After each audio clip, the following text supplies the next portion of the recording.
उखल बंध गया।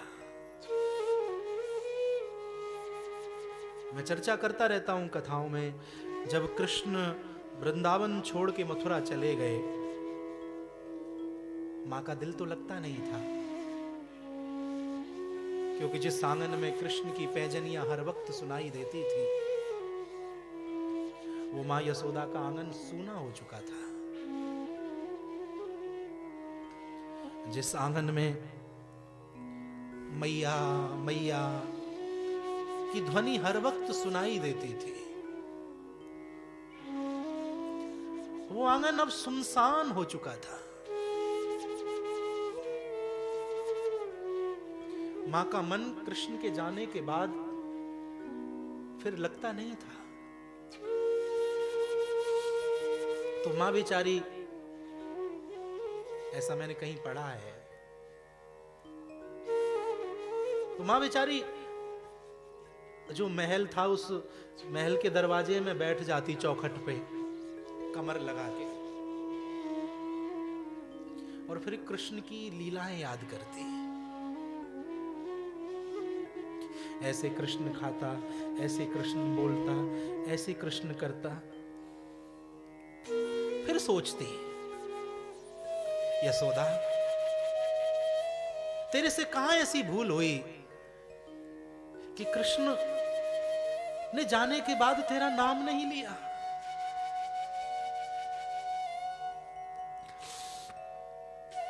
इतना प्यार मैंने कृष्ण को दिया, लेकिन मेरे प्यार में कहां कमी रह गई जो कृष्ण को फिर जाने के बाद मेरी याद नहीं आई। बहुत सोचती मैया, चौखट पे बैठी बैठी बहुत सोचती, और फिर सोचते सोचते मैया मन ही मन कहती, मैंने कृष्ण को उखल से बांधा था। शायद इसी बात की कृष्ण के दिल में नाराजगी है, इसी बात से कृष्ण नाराज होकर के मुझे छोड़ करके चला गया।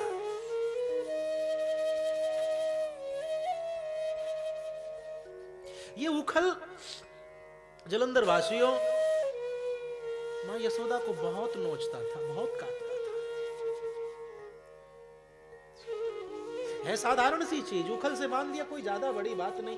पुत्र है, लेकिन मां मां होती है। वो गलती से भी कभी पुत्र पे थोड़ा सा हाथ उठा दे तो बताते हैं उस दिन वह मां एक दो रोटी कम खाती, उसे भूख नहीं लगती है। सोचती आज मैंने अपने पुत्र पे हाथ उठा दिया। मां को ये उखल बहुत नोचता था, बहुत बहुत खाता था। जब कृष्ण मथुरा जाने लगे, रथ में बैठने लगे, तब भी चलते समय मैया यशोदा ने कृष्ण से माफी मांगी थी कि कन्हैया मैंने तो उखल से बांधो है, जा बात को बेटा अपने मन में लेकर के मत जाओ। उखल बंधन लीला।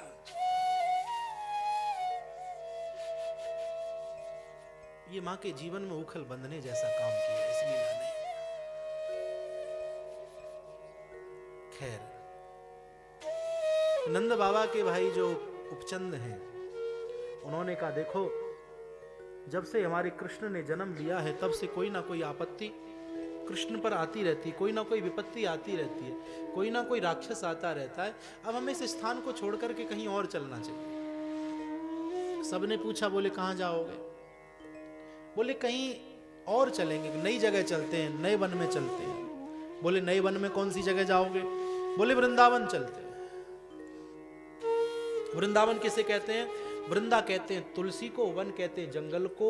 जो तुलसी का जंगल है, धर्म प्रेमी, वही वृंदावन है। चलो सब वृंदावन चलते हैं। नम वृंदावनम नाम पसभ्यम नवकाननम गोपगापी गवाम सेव्यम पुण्यादि तृणुवीरुधम। वृंदावनम गोवर्धनम यमुना पुलिनानि च वीक्षासीदुत्तमा प्रीति राम माधवयोर नृपः। साधु संतों का दर्शन है, यमुना का किनारा, गिरिराज महाराज बगल में ही है। चलो रे चलो सब वृंदावन चले। तो कन्हैया की प्रसन्नता के लिए सभी ब्रजवासियों ने श्रीधाम वृंदावन जाने का निश्चय किया। जरूरत का सामान बैलगाड़ियों में रखा ब्रजवासियों ने और निकल पड़े श्रीधाम वृंदावन की तरफ। झोंपड़ी कुटिया बना बना करके कृष्ण की प्रसन्नता के लिए ब्रजवासी रहने लगे। प्यार में अपना कुछ नहीं होता, अपना तो कोई ना सुख मायने रखता ना दुख मायने रखता। जिसे हम प्रेम करते हैं उसका सुख ही हमारा सुख बन जाता है और उसका दुख दर्द ही हमारा दुख दर्द बन जाता है। ये होता है प्रेम। प्रेम में अपना कुछ नहीं चलता, अपना जोर नहीं चलता। आज गोपाल अष्टमी वाले दिन, यही कार्तिक का महीना था, यही अभी अष्टमी निकली है। शुक्ल पक्ष के अष्टमी के दिन कार्तिक के मास में आज कृष्ण को पहली बार मैया यशोदा ने तिलक करके गौ का पूजन करा के गौ चराने के लिए भेजा। मैं प्रार्थना करूं कि गौ माता से, गौ मां का पूजन करो मत करो, लेकिन गौ से प्रेम करना चाहिए। गौ प्रेम चाहती है।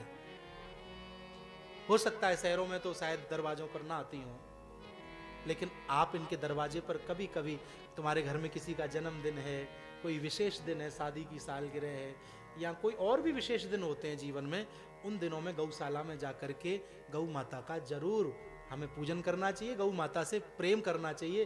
जब हमारा प्रेम होता है तो हम कुछ ना कुछ वहां पर जरूर करके आते हैं। भूसा है, खल है, चुनी है, गुड़ है, कैल्शियम है, नमक है, ऐसी बहुत सारी चीजें हैं जो हमें जाकर के गौशाला में दान करके मां से प्रेम करना चाहिए।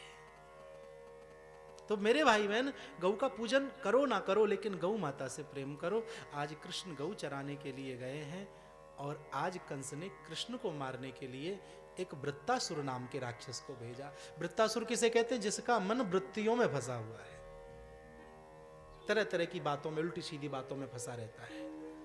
भगवान ने इसका उद्धार किया। एक और राक्षस कंस ने भेजा, वकासुर, बगुले की भांति, इसका भी उद्धार किया।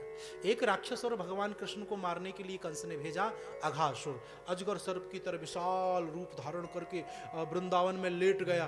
ब्रजवासियों ने इसे गुफा समझा, बोले चलो साधु संतों के दर्शन करेंगे, और साधु संतों के दर्शन की चाहना लेकर के सारे ब्रजवासी इस गुफा में प्रवेश कर गए।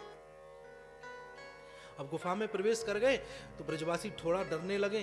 तो आधे ब्रजवासी बोले डरने की कोई जरूरत नहीं है, कन्हैया है। तो कन्हैया के भरोसे सबके सब ब्रजवासी घुस गए। अघासुर ने सोचा जिस कृष्ण को मारने आया हूं वह तो अभी आया ही नहीं। तो भगवान श्री कृष्ण अघासुर के मुंह में जाकर के खड़े हो गए।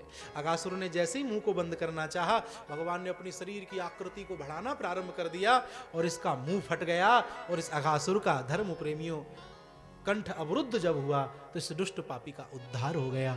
बोलिए बाल कृष्ण लाल की जय। भगवान ने बंसी बजा करके सभी ब्रजवासियों की मूर्छा को दूर किया। इसके बाद सब गोला बना करके बैठ गए। किसी ने अपने पुआ, किसी ने पूड़ी, किसी ने सब्जी, किसी ने रायता, किसी ने खीर, सारे सामान निकाल करके बड़े प्रेम से ब्रजवासी पाने लगे। कन्हैया को ब्रजवासियों की झूठन खाता हुआ जब ब्रह्मा जी ने देखा तो ब्रह्मा जी को ब्रह्म के प्रति भ्रम हो गया। ग्वाल बाल बछड़ों का अपहरण कर लिया। भगवान समझ गए, बोले ओ ब्रह्मा जी हमारे साथ ही ऐसा काम, ठीक है कोई नहीं, देखा जाएगा। भगवान स्वयं ही ग्वाल बाल बछड़े बन गए। ज्यों का त्यों क्रम चलता रहा, किसी को कुछ खबर नहीं लगी। बलराम जी को पता लग गया तो भगवान बोले दादा कुछ दिन और चुप रहो, ये लीला चल रही है, चलने दो।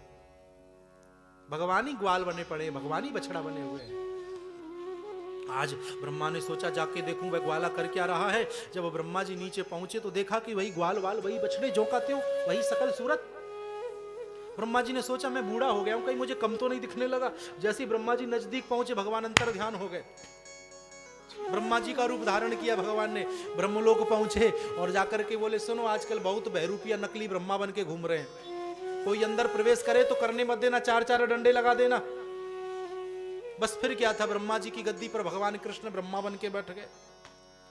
अब ब्रह्मा जी की आना हुआ, द्वारपालों ने दरवाजे पे रोक दिया, ए बहरूपी ठहर, कहां जाता है, शर्म नहीं आती तुझे, नकली ब्रह्मा बन के घूम रहा है, चार चार लट्ठ लगाएंगे। ब्रह्मा जी ने सोचा ये हुआ तो हुआ क्या। जब दिव्य दृष्टि से ब्रह्मा जी ने देखा तो पाया कि स्वयं नारायण भगवान ही ब्रह्मा बन करके ब्रह्मा की गद्दी पर बैठे हुए हैं। 40 मंत्रों की जब स्तुति की तब जाकर के भगवान ने ब्रह्मा जी को क्षमा किया और ग्वाल वाल बछड़ों को लेकर के भगवान 1 साल बाद लौटे। ग्वाल वाल बछड़े, मां को जाकर के खबर दी उस अघासुर की बध की।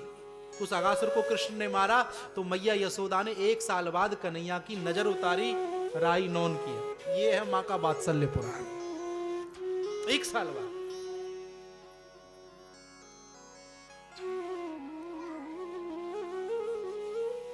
मेरे भाई बहन, भगवान विचार करने लगे कि मैं ब्रजवासियों को उनके कष्टों से दूर करने आया हूं। यमुना में ये कालिया नाग रहता है, इसे कैसे बाहर करूं, क्या करना चाहिए। तो भगवान ने गेंद और बल्ले का खेल रचा। लोग कहते हैं कि क्रिकेट इंग्लैंड से शुरू हुआ, लेकिन देखा जाए तो सबसे पहला गेंद बल्ले का जो खेल है हमारे भगवान श्री कृष्ण ने द्वापर युग में ही खेल दिया था।